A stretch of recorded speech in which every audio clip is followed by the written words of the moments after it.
So we got this request from one of our viewers. She says, I'm new to oil painting and have trouble knowing when to mix warm and cool colors in a painting. And she goes ahead to ask some questions. And one of those was, should one always use both? Or should it just be used when it makes complements and warm and cool for neutrals? Let's break that down.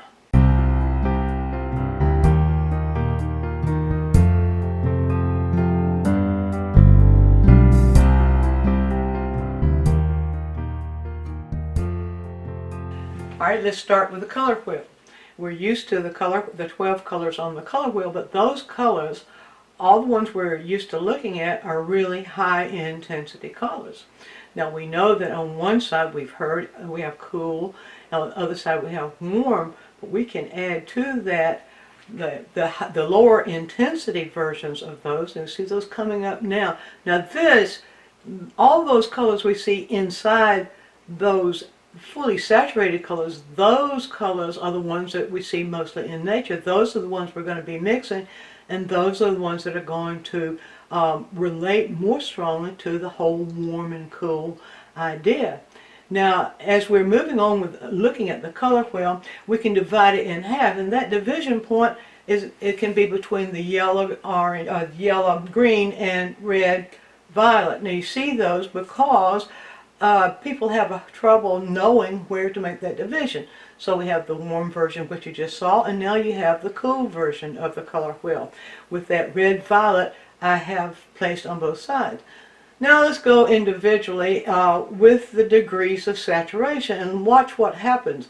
As you see on the warm side, as you see those more neutral colors coming in, you can see they're actually getting a little bit cooler and a little bit cooler. And then when we go over to the cool side, which we'll do in just a moment, there we go. The ones in the center there are the most neutral that we have, that we can still see color in. But when we go over the cool side, we see the same thing. So let's explore that for just a moment. We'll take the neutral version of the orange, and we put it right there in the highly saturated version. You see how much cooler it is? So you see, warm and cool has to do with more than just which side of the color wheel of color is on. It also has to do with how neutral.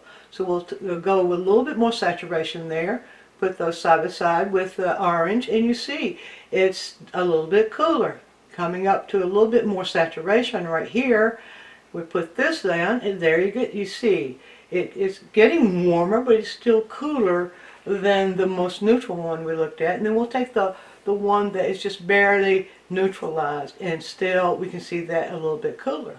Now we go across to the complement of orange, over to blue, and let's do the same thing and watch what happens here. We take this blue, the most neutralized version, and put it there. It's warmer. So on the cool side, the complements on the warm side are going to warm up their partners on the cool side. Go up a little bit more saturated.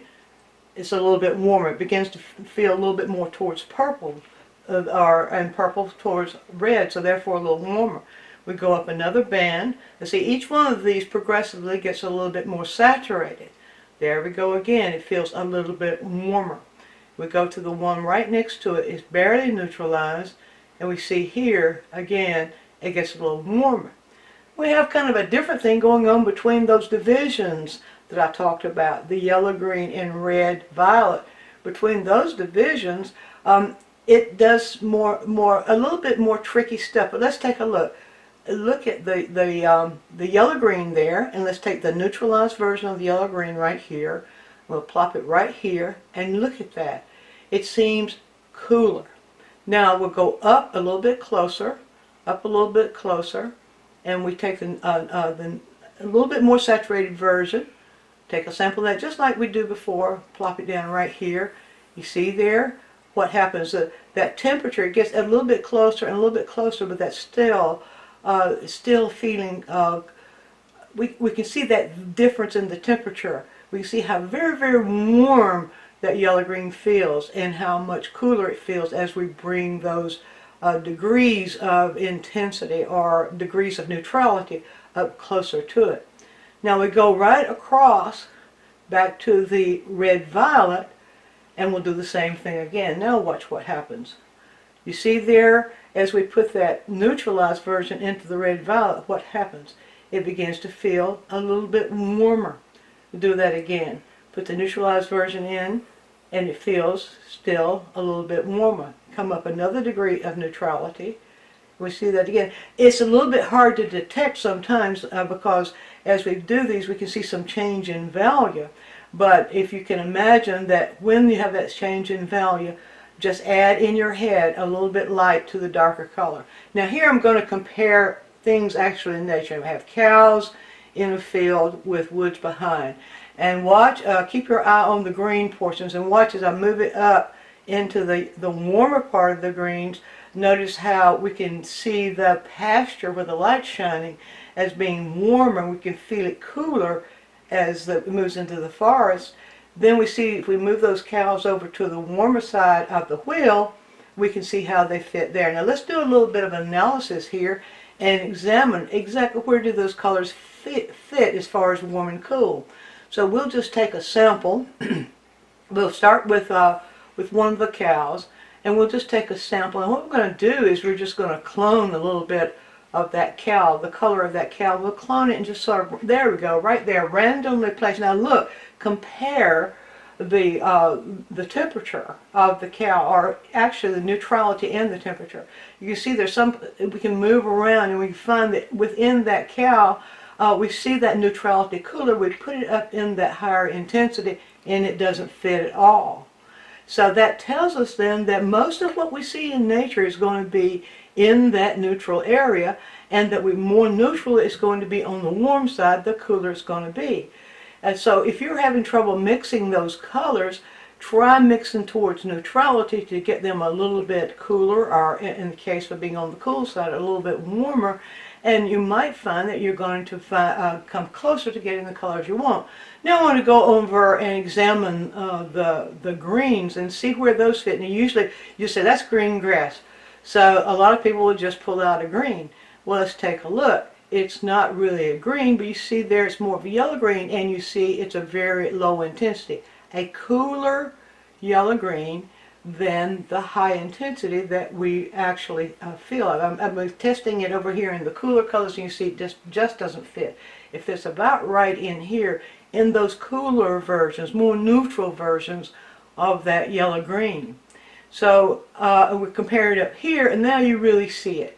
You see how much different, just because we have added the complement, added a little bit of white, and then we have closer to what we feel of that light shining in the grass. Now let's look at the shadows, the cast shadows in the grass. Now see what this actually will show you what happens to cast shadows. We know that the grass is yellow-green, but those cast shadows are not yellow-green. If we try it out in the yellow-green, we'll see it just doesn't fit. You can see, just looking just at the cast shadow there, you see it doesn't fit. It's not quite cool enough, not even down in the more neutral part. So we'll move it over to the green and see, does it fit there if we move it into the more neutral part. We move it over to the blue-green and we see there it is. So that tells us that in cast shadows are going to get cooler. They're going to move a little bit more towards blue. They're going to get cooler, and they're going to have a little bit more of their complement in them too. So now we can move our experiment back into these woods, right back here into the shadow part of the woods. And we notice things go in the distance, they get, we hear these things go in the distance, they get cooler. So you can't use yellow-green, because see there, it's cooler than that yellow-green. It's cooler than green. You put it right here in the blue-green, and you see that kind of went away a little faster than I intended it to, but it's in that neutral part of the blue-green. Now I want to go into the lighter portion where we can see it lighter. And you can just focus. I couldn't get that down just to the light. You can focus there. You can see it's still in the yellow-green, but it's a little bit cooler. Even where the light hits it, you see it's just pulling down neutrality. Even where the light is hitting things in the distance, it's going to get a little cooler. Let's compare it with that warm light in the grass now. So we'll sample that warm light in the grass. I put it right, see there? Now if you look at just the light part of what I sampled in the forest, you can see there. And then now we can see that this portion of the grass is picking up more and more of that yellow. Let's sample this sunflower. People think sunflowers are yellow. So we'll just sample the yellowest part of the sunflower that we're seeing there. And we'll just take that up and we'll compare it with the most saturated yellow that we have. Now we know that in nature, it's usually flowers in nature that gives us the most saturated colors we're looking at, but you see that's saturated, but it's not yellow. So now we can tell it really leans more towards yellow-orange. As we pull it closer to yellow-orange, there we go. So it's a little bit cooler. Yellow is a little bit warmer than yellow-orange. It's a little bit cooler. And then we can go down and sample the shadow portions of that flower. It's not there in that shallow shadow. Let's move on down and let's see what will happen if we get into that deeper shadow, going down to about right here where the shadow is really, really deep. Now let's see what we get. You can't use yellow there. Let's see. So we can just make a little spot right there. Now it's very much darker, so we got to imagine that being a little bit lighter, but you see it comes down and it becomes more neutral. And as it becomes more neutral, it also leans a little bit more towards red, as you can see right there. We're about right in that range right there, more in the really orange range than we are in the yellow-orange range. And so we might even go down a little bit further towards the red and see sort of, but I think it's in that range right there. We can try it right here and see. Well, look at that. It's actually more in the red range, the low intensity red, that shadow is, than it is the yellow. Now let's try this blue sky. People are talking about blue sky and talk about use ultramarine blue for blue sky. Now we know that's been photoshopped, but let's just see what we got. Look at that. It's not on the mark of blue. And see, it leans a little bit more towards blue-green. Not exactly blue-green, but it's got a little bit more of that green in it, as you can see there. You can imagine it a little bit darker than the area we're looking at. Right there, we can see that that sky is actually more like a greenish blue or a blue-green. So the sky is really warmer in temperature because blue is the coolest color, and as it moves more towards yellow or more towards red, it becomes warmer. Now let's just sample one more thing here. Let's sample that green. You say that's going to be green, so you'd pull the green and you start mixing green. It wouldn't look right. How do I know that? Because I know my students. But let's just try it right here in green. There we go, green. Let's put that, whoops, see that didn't fit at all. So we're misled there by what we're calling it green. We need to explore. So it's saying it needs to be more yellow. It needs to be lower intensity, therefore it's a little bit cooler. And we see right in this area right here, we have a more of a low intensity yellow-green represented in that green area that we see as the leaves of the sunflower. You see right in here, variations of that we can see registering. So we can see that there's more to color than just the warm side and the cool side of the color wheel. The warm side of the color wheel, of course, keep in mind, yellows and reds. And the cool side of the color wheel, blues. Now, all the colors that have, with the exception, got to remember that little exception of yellow, green, and red, violet, because that's sort of the dividing point of the color wheel. But if you'll notice, all those colors on that side have blue in them, green and violet and blue. If you go on the other side, and you'll notice that all those colors are warm, they're made up of yellows and reds.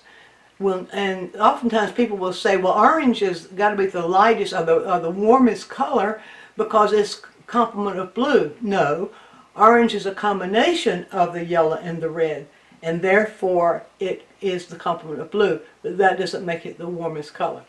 So explore these ideas of moving when you're trying to mix colors. Don't worry too much about the whole concept of warm and cool. It'll work itself out. But be aware that when you're mixing the colors, you're not going to work with the fully saturated colors. You're working within that range that's inside that fully saturated color. And in the warm side, the more of the complement that gets added, the cooler it's going to get. On the cool side, the more of the complement is added, the warmer it's going to get. So you can play with those. If you read nature correctly, you're probably going to end up with the right proportion of warm and cool. Be sure to view all of our quick tips. And while you're doing so, subscribe to the channel, click on the bell, so you'll always get a notice when we produce a new quick tip, which is every week. And if you have a question, leave it in the comments section and we'll make a quick tip for you. Also, take a trip over to DianneMize.com where I have full-length lessons, downloads, DVDs, lots of other stuff there, some free stuff for you. And while you're there, you can subscribe to the newsletter, and that way you'll always be informed every time we do something new.